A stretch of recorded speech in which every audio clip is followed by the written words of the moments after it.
नमस्कार दोस्तों। इस वीडियो में मैं आपको संविधान के स्रोत के बारे में बताऊंगा। इसका मतलब है कि भारत का संविधान जो कि संसार का सबसे बड़ा संविधान है, और ऐसा इसलिए क्योंकि इस संविधान में संघ के साथ साथ राज्यों का भी संविधान शामिल है। इस नाते यह संविधान संसार का सबसे बड़ा संविधान है। इस संविधान की जो विशेषताएं हैं, उन विशेषताओं को कहाँ से लिया गया, किन देशों से लिया गया, और वे विशेषताएं कौन सी है, और इन विशेषताओं में देशी स्रोत कौन सा है। इसका मतलब है कि भारत का अपना क्या है, विदेशी स्रोत क्या है। इसका मतलब है कि ब्रिटेन, अमेरिका, फ्रांस, जर्मनी, रूस, आयरलैंड, इन सभी देशों से कौन कौन सी विशेषताएं ली गई है, तथा साथ ही साथ इसका अंतर्राष्ट्रीय प्रभाव क्या है। इन सभी बिंदुओं को हम लोग इस वीडियो में काफ़ी बारीकी से देखेंगे। अपने पिछले वीडियो में मैंने आपको संविधान की 12 अनुसूचियों के बारे में बताया था, और साथ ही साथ मैंने आपको बताया था कि इन 12 अनुसूचियों से संबंधित महत्वपूर्ण संविधान संशोधन। तो चलिए अब शुरू करते हैं, देख लेते हैं कि भारतीय संविधान के जो स्रोत हैं उसमें देशी स्रोत का क्या आशय है।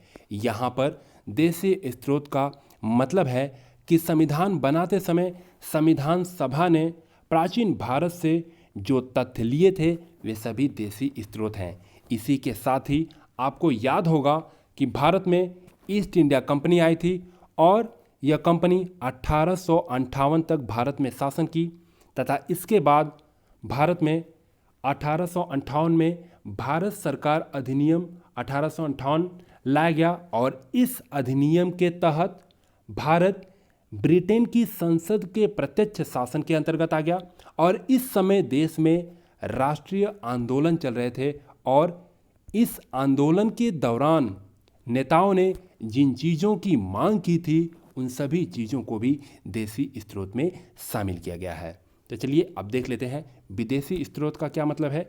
विदेशी स्रोत का मतलब है कि कानून बनाते समय, यानी कि संविधान बनाते समय संविधान सभा ने दुनिया के विभिन्न संविधानों से जिन प्रणालियों, संस्थाओं और प्रावधानों को ग्रहण किया है वे सभी के सभी विदेशी स्रोत हैं।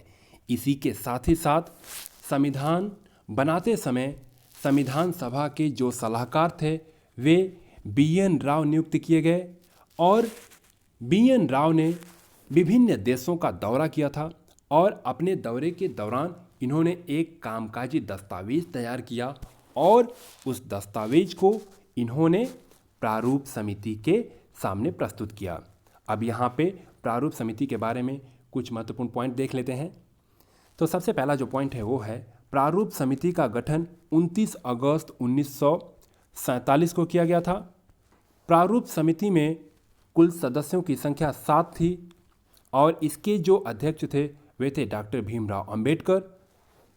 और प्रारूप समिति को और किन किन नामों से जाना जाता है, तो इसे ड्राफ्टिंग कमेटी भी कहते हैं, और इसे पांडुलेखन समिति भी कहते हैं। इस बात को भी जरा आप ध्यान दीजिएगा। अब इसके बाद प्रारूप समिति को बी.एन. राव ने तैयार किया था, और इस पर विचार करने के लिए प्रारूप समिति का गठन किया गया था।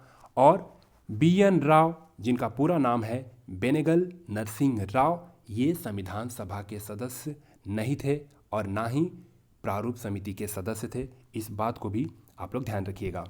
अब यहाँ पे आपको एक प्रश्न का जवाब देना है कि प्रारूप समिति में जो 7 सदस्य थे, जिसके अध्यक्ष डॉक्टर भीमराव अंबेडकर थे, और बाकी अन्य सदस्य के.एम. मुंशी, गोपाल स्वामी, अल्लादी कृष्णामाचारी, मोहम्मद सादुल्ला, टी.टी. कृष्णामाचारी और माधवराव, इनमें से एकमात्र कांग्रेसी सदस्य कौन थे। और ये स्टेट पीसीएस में क्वेश्चन पूछा जा चुका है। इस प्रश्न का जवाब आप लोग कमेंट बॉक्स में दीजिएगा। चलिए अब आगे देख लेते हैं कि इसका अंतर्राष्ट्रीय प्रभाव से क्या आशय है। इसका मतलब है कि संयुक्त राष्ट्र संघ जैसी अंतर्राष्ट्रीय व वैश्विक संगठनों से लिए गए मानव अधिकार संबंधी प्रावधानों से है। इस तरह से भारतीय जो संविधान है, उस संविधान के जो स्रोत हैं, उसका देशी स्रोत, विदेशी स्रोत और अंतर्राष्ट्रीय प्रभाव तीनों उसमें शामिल है। तो चलिए अब एक एक करके जो भारत संविधान की जो विशेषताएं हैं उन सभी विशेषताओं को जिन देशों से लिया गया है एक एक करके देख लेते हैं। तो पहली जो विशेषताएं ली गई है वो है भारत शासन अधिनियम 1935 का। ये बहुत ही महत्वपूर्ण है क्योंकि ये अधिनियम भारतीय संविधान का सबसे प्रमुख स्रोत है। ऐसा इसलिए क्योंकि इस अधिनियम की लगभग 200 धाराएं ऐसी है जिन्हें साधारण परिवर्तन करके संविधान में स्थान दिया गया है, इसलिए ये बहुत ही इम्पोर्टेंट है। इसके बाद जो है वह है ब्रिटेन, और ब्रिटेन से जो विशेषताएं ली गई है इसमें पहली विशेषता है संसदीय शासन पद्धति। दूसरी जो विशेषता है वो है विधि का शासन।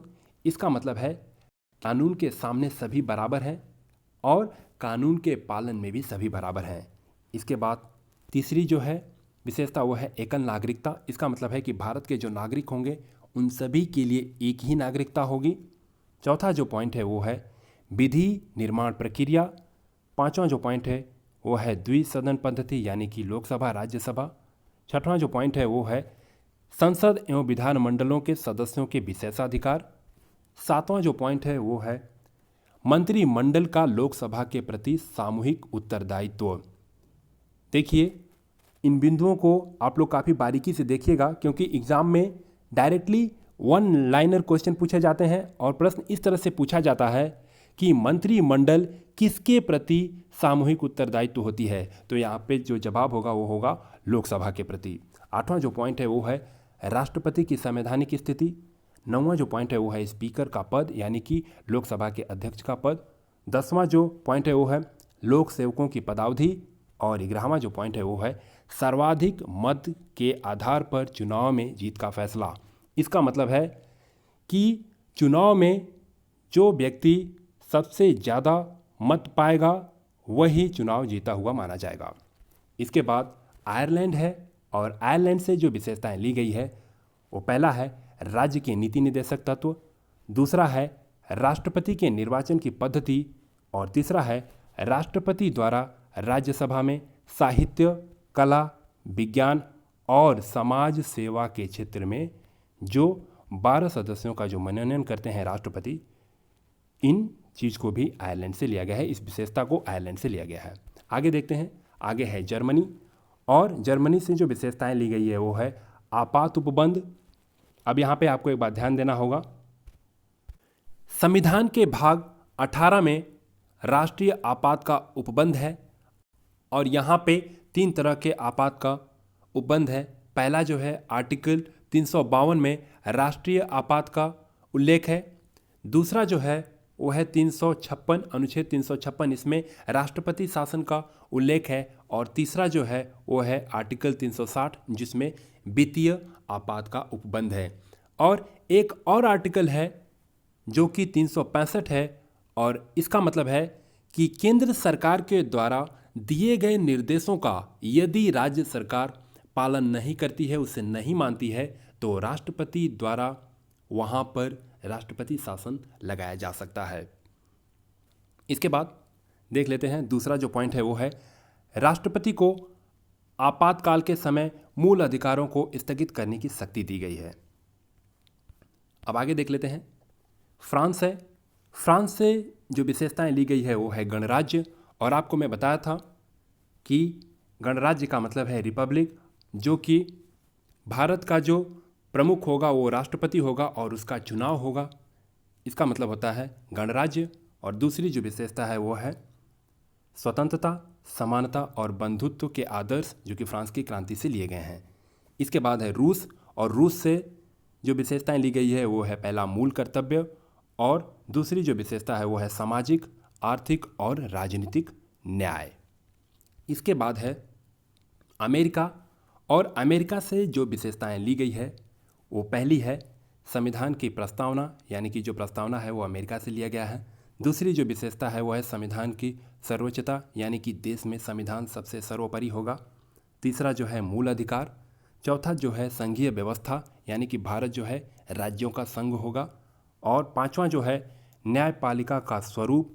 छठवां जो है न्यायपालिका की स्वतंत्रता। और सातवां जो है सुप्रीम कोर्ट तथा हाई कोर्ट के न्यायाधीशों को पद से हटाने की पद्धति। इसके बाद 8वां जो पॉइंट है वो है न्यायिक पुनरावलोकन का सिद्धांत। उसके बाद 9वां जो पॉइंट है वो है उपराष्ट्रपति का पद, ये भी अमेरिका से लिया गया है। इसके बाद 10वां जो पॉइंट है राष्ट्रपति पर महाभियोग लगाना, यानी कि राष्ट्रपति को महाभियोग के द्वारा किस तरह से हटाया जाएगा, इसका भी ये विशेषता भी हम लोग अमेरिका से लिए हैं। इसके बाद 11वां जो है वो है चुनाव आयोग के सदस्यों की प्रक्रिया, और 12वां जो पॉइंट है वो है जनहितवाद। इसके बाद जो है वह है कनाडा, और कनाडा से जो विशेषताएं ली गई है वो है पहला यूनियन की अवधारणा, दूसरा है अवशिष्ट शक्तियों का सिद्धांत, तीसरा है सशक्त केंद्रीयकरण की व्यवस्था, यानी कि केंद्र जो है काफ़ी मजबूत होगा, स्ट्रांग होगा, चौथा जो है केंद्र द्वारा राज्यपालों की नियुक्ति, यानी कि केंद्र ही राज्यपालों की प्रत्येक राज्यों में नियुक्ति करेगा, और पांचवा जो है वो है सर्वोच्च न्यायालय का सलाहकारी न्यायालय होना। इसके बाद है जापान, और जापान से जो विशेषताएं ली गई है वो है विधि द्वारा स्थापित प्रक्रिया। इसका मतलब है कि किसी भी व्यक्ति को उसके जीवन या व्यक्तिगत स्वतंत्रता से वंचित नहीं किया जाएगा।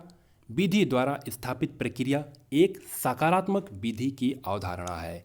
इसके बाद है दक्षिण अफ्रीका, और दक्षिण अफ्रीका से जो विशेषताएं ली गई है वह है पहला संविधान में संशोधन की प्रक्रिया। इसका मतलब है कि संविधान में जो संशोधन होगा वो आर्टिकल 368 के द्वारा होगा, और ये विशेषता हम लोगों ने दक्षिण अफ्रीका से लिया है। और दूसरी जो विशेषता है वो है राज्यसभा के सदस्यों का निर्वाचन। इसके बाद है ऑस्ट्रेलिया, और ऑस्ट्रेलिया से जो विशेषताएं हमने ली है वो है पहला प्रस्तावना की भाषा, दूसरा है 3 सूचियाँ, और 3 सूचियों में है पहला संघ, दूसरा राज्य, और तीसरी समवर्ती सूची।